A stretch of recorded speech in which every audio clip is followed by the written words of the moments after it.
তোমরা আশা করি বলছো আমি তোমাদের এই গেমটার পার্ট 2 আনতে চলেছি।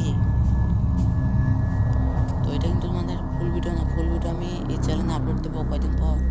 তোমরা যারা যারা ফুল ভিডিও পেতে চাও সাবস্ক্রাইব করে রাখো, যারা যারা দেখছো একটা করে সাবস্ক্রাইব করে দাও, তাহলে যারা যারা সাবস্ক্রাইব করে তাদের কাছে নোটিফিকেশন চলে যাবে। আর হ্যাঁ, কমেন্ট অবশ্যই বলো তোমরা কে কে পার্ট 2 দেখার জন্য আগ্রহ।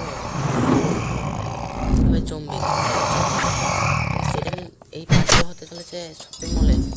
সেটা কিন্তু একটা শপিং মল, পুরা শপিং মলের মধ্যে আমাকে স্কেপ করা লাগবে। তো কী কী কী স্কেপ করার জন্য কী কী লাগবে সেটাও তোমাদের ফুল ভিডিওতে বলে দেবো। শপিং মল এখন জম্বি করতে হবে। হ্যাঁ, আগে বলে রাখছি সব একটা করে সাবস্ক্রাইব করে দিও। আর পার্টটা খুবই ইন্টারেস্ট হতে চলেছে।